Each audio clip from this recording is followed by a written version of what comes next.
Well, we're here with the new principal of Westpark Elementary School in Rosemont, Dr. Cynthia Bolton, and her doctorate is in education, which is good, and she has some remarks about kids coming off of COVID-19 trauma and coming back into full classroom. And what are you finding with these kids? Well, welcome. Thank you, John, for having me. This is a pleasure I don't normally get to do. So, gosh, coming from COVID has been a very big and great, challenging event. I loved your question about will students need extra time in classes. And so my philosophy is we don't want to make up time. No. We want to start full on from day one with top-notch, rigorous instruction. And so for me, what that means is from the start, our expectations are at the top, and we are there the entire year. Yeah. We are teaching at grade level. Our kids are super smart. Our parents are very supportive. And we need to make sure that they are at that very high level. Our teachers are exceptional at what they do. I'm super proud to have them as a staff and be a part of the Westpark family. This is the start of my second year, so our answers are, let's do it together. This is a big community for us. I really try not to ever ask my staff to do anything that I haven't already practiced myself when I was in the classroom, because I don't think that's fair. And I'm one of those principals. I'm very hands-on. I'll dig with you. I'll write lessons with you. I'll be in the classroom with you. I'll teach a lesson with you, because we're in this all together. Like, this is our job. Right? Yeah. This is our job. But we come and do it because you entrust your students to us every day. Sure. And so it's a big responsibility, for us. And as their leader, it's really my job to make sure that they feel supported and that they feel valued and they feel heard. Yeah. And if we implement new programs, that they feel like they have that support from me. Sure. So it's a wonderful opportunity. I'm super excited about this year. Again, yes, we've had some challenges. Will we have some more challenges this year? Sure, of course. But we're ready to meet them. My staff has already been in workshops all week long. Already preparing. Classrooms are ready. My campus looks beautiful. So I know, and I came in the parking lot and I see all these cars. I think are elementary kids driving cars now. Right? Yeah. No. I mean, we've had wonderful workshops that the district has provided for the teachers, which is just that added level of how much they care about the well-being of the teacher and the students. So again, it's we're all doing this together. How can we help support you? And so we have a beautiful custodian staff. I have a wonderful lead custodian who's just made our campus look pristine this year. Yeah. So we can't say thank you enough, to him. Yeah. And everything else that's being readied for the students and the teachers. And so, what will be your student population at this moment? I realize in the last week or two or month, more kids come on. Yeah, so we are starting a pre-K STC class on our campus this year that we didn't have last year, so we'll have 2 sessions of those.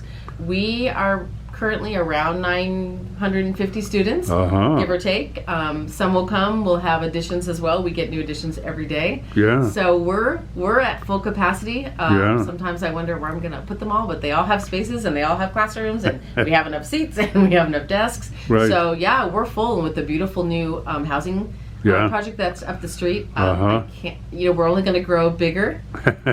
So yeah. And building new up there on 30th. Yeah. And Orange, there's a new. They were pouring cement this morning. It's I think it's a wonderful problem to have for Southern Kern and Rosemont, because we're only going to grow, right, and we're only going to get that opportunity to affect more lives and interact with them. So it's exciting. Right. And that's good. And you got your doctorate from Pepperdine.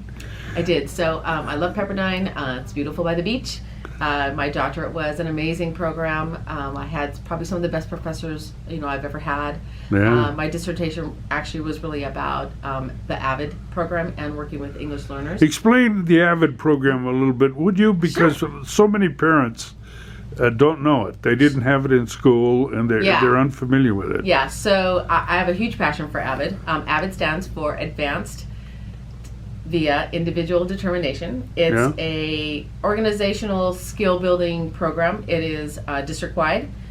We have it on our campus, and this year we were able to send almost 52 teachers to the Summer Institute in San Diego. And so what it does, it really helps our students with this organizational piece and the skill building pieces that they have gaps in. And so it's really designed for the students in the middle who struggle with things. And the great thing about it is they do that with their peers, they do it in their classroom, and it's class-wide, school-wide. So I was an Avid coordinator in my previous district. I absolutely love everything about it. I think it teaches our students not just the skill-building piece, but the organizational piece.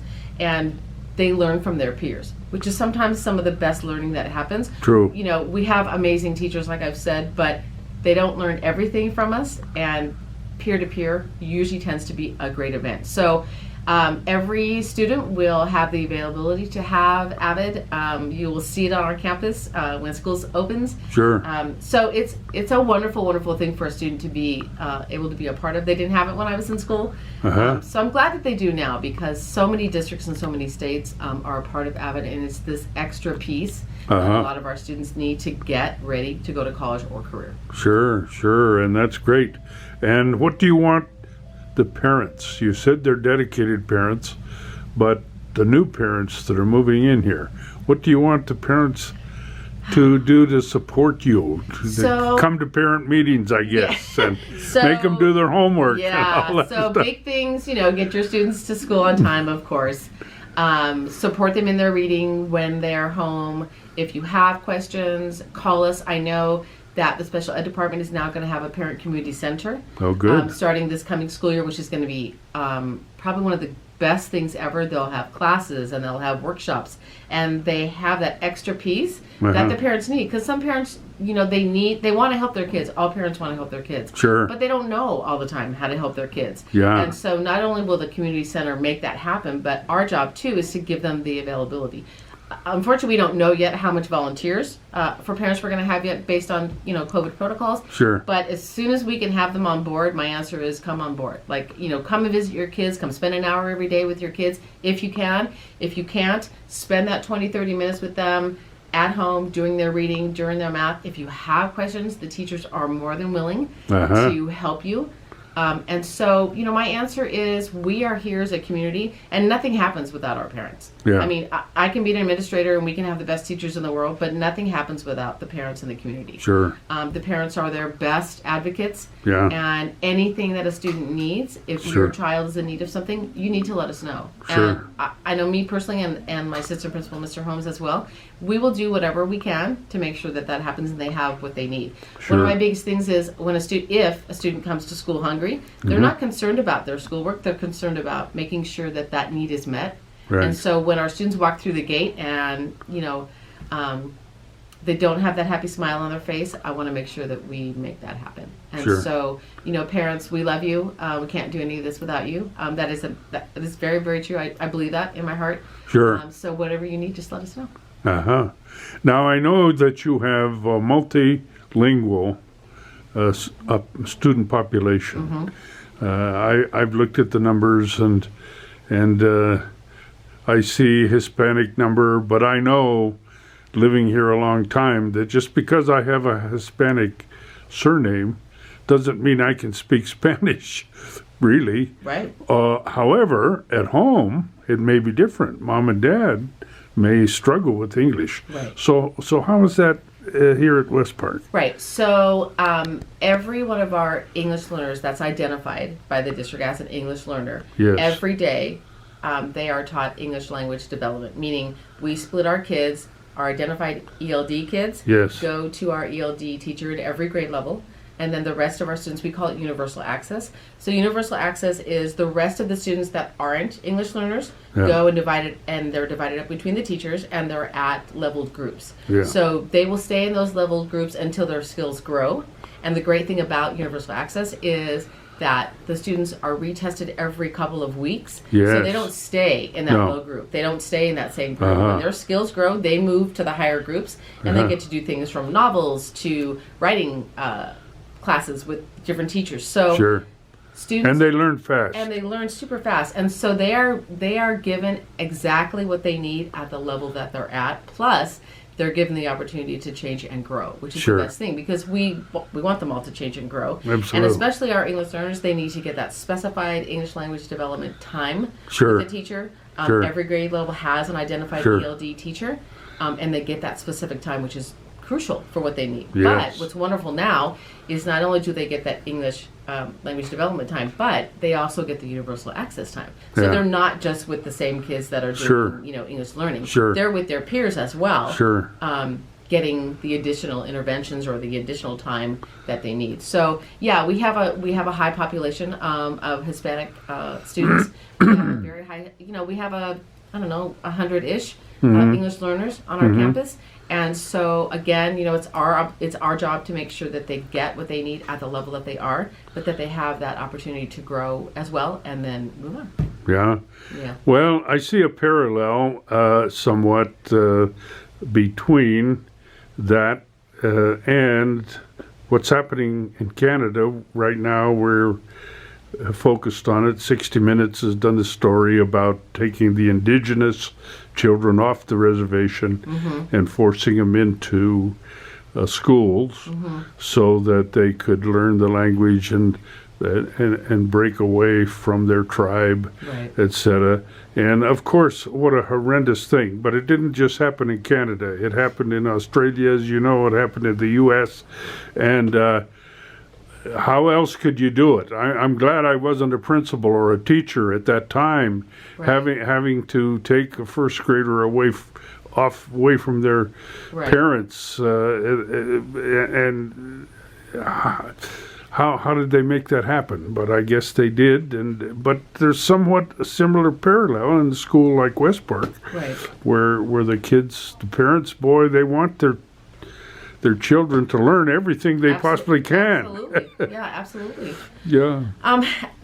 And so I go back to that, right? When you drop your student off in our care, the expectation is that they learn everything that they possibly can. However, if your student only speaks Spanish coming into our school, like last year we had a fourth grader who came from a different country and only spoke Spanish. So we are teaching them English, but we have to provide that extra level of support that they need so they can learn what they're supposed to learn. Sure. So they were in an amazing class, and the students, our Westpark students are amazing. They totally helped him, and so he learned his English actually pretty quickly. Yeah. But our obligation is to make sure that student has what they need and can learn and grow, not just be taught in one language, because then we're not helping them grow Yeah. in the English that we need them to learn Yeah. in order to be successful in school. Oh, that's a great way to look at it. If I was a parent, I would be very encouraged. One of the great things about the district that I was in previously, I was there for 15 years. And Where at? I was at Pomona Unified. Oh, district okay. down, Yeah. LA. And I started out as an elementary teacher, and then I moved to the middle school. I had no idea what I was getting myself into as an English teacher in middle school. Right. I thought, oh yeah, sure, okay, I'll go. It was totally crazy, and what I learned was they taught me how to be a better teacher, right? Because we were, 98% Hispanic, 250, 400 in English learner students. So Sure. they literally taught me how to be a better teacher. But Right. the best thing about that is we did it as a team and we did it as a department. So, I will tell you, and I've said it already, I have some of the best, if not the best teachers I've actually had an opportunity to work with. Yeah. It's a privilege to be with them. It's a privilege to be their principal. The first year is growing pains and providing a lot of grace Right. to everybody, because they don't know me and they didn't trust me and I didn't know them and all that stuff. And so this year is that wonderful second year round, Right. where we have more trust. I trust their judgment. They do the best for kids every day. Sure. And it's important that we as a team work together. Yeah. That piece is a big piece. I think that when I meet with them in staff meetings or we have professional development, that's a big piece, right? That of course, tell them what I want as the focus for the school year, Sure. but that they feel supported and heard. Uh-huh. Right? I can't just dump and shout things at them, Yeah, no. because that's not who I am, first of all. No. And it doesn't do anything. Right. No, I know. I've been a coach, Uh-huh. and I've got just a little teeny bit of what you all teach professionally, but what you're saying resonates with me. I can appreciate it, and the kids are, of course, the very pinnacle of our focus, and so forth. And I can see the teacher in doing it professionally full time really has to be a dedicated person. Yeah, you're right. I mean, for me, teacher, being a teacher, being an educator, is a calling. Yeah. It's not something you wake up and go to. It's something you wake up and get to do. Right. Yeah. I love being in the classroom. I still love being in the classroom, and I love visiting my classrooms every day. Yeah. And seeing all the great things that are happening. Sure. And as a leader, it's important Yeah. that that's happening, right? Yes. Because teaching is hard. It's not easy. It's certainly not easy these days, but it wasn't Right. easy when I was in the classroom either. Yeah. But I fully agree. It is a calling, and once you're called to it, it's hard to give it up. Yeah. Because you have this amazing, wonderful responsibility, and Sure. our teachers love our students. Sure. They will do whatever they can to support our students, and that ties in with our superintendent and our board of trustees. Yes. They support our programs. Mrs. Gaines is wonderful. Her complete attitude is whatever's best for kids. Yeah. And that's my decision as well. Sure. Making Sure. sure that the decisions that we're making Sure. are the best for all of our kids. Sure, Right? sure. And so it's wonderful to have that support at the district office. Sure. So, yeah. Whatever attracted you to Roseman out here in the desert, coming from? So I did spend a lot of time in San Diego. I was an administrator in San Diego. Oh, okay. Yeah, and then I went to Sacramento to be an administrator as well. Oh, and I I see. had some family tragedy that brought me back down here, and so I came. Uh-huh. I came to be close to them, and I love Southern Kern because we're a great, small but mighty Yeah. community. Uh-huh. And that's kind of what I like. I've been in huge district. Pomona Unified was a huge Oh, district. San Diego Unified yeah. is huge. Yeah. But I love the fact that we know a lot about Roseman, right? We're all together. When we meet as administrators, we have a lot of the same discussions. And it's a family. Yeah. And so I love that environment. That's right. I've done the big unifieds. Right. And that's great and it's fun. Uh-huh. Yeah, I like our small Uh-huh. little cute community that's growing like crazy. Uh-huh. So that's why. Good. Well, best of luck. And the Roseman News certainly wants to support your efforts however we can. Okay. And if you have special parents you want to single out. Oh, nice. We'd love that. Or shine the spotlight on teachers that are Okay. doing a great They job. would love that. We would love to come and interview them Okay. and hear what they are. And That the would be parents always read that, and the kids read it. It's and if you have I want to choose the right word. If you have a teacher or a parent that wants to use their cell phone to take pictures and write stuff, we would be happy to pay. Oh. We pay in our other areas. We pay to receive that, and so if there's a mom that can write easily and is not afraid and can take pictures, gee, we would relish to have that kind of support and help. Okay. So you might pass that around. Absolutely, I will. Yeah. So Yeah, we would love for you to come to any of our events. It's really great to highlight all the great things that are happening. yeah. From Yeah. back to school night to the award ceremonies Yeah. that we have, and all of our students Right. do great things. So Right. yeah, it's again, support is amazing, and we can't do it. We without want to come. We want to come and do it. Time is Yeah, what we don't have I understand. enough of, and so if there's somebody on the campus that can pull out their cell phone and Sure. and take that and Okay. send it in with we can even write up the story if they give us the facts. Uh-huh. That works. Okay. Yeah. Okay. Yeah, they would love it. Best of luck, and thanks for Thank your you. time this morning. Absolutely. Thank you so much for coming. Okay.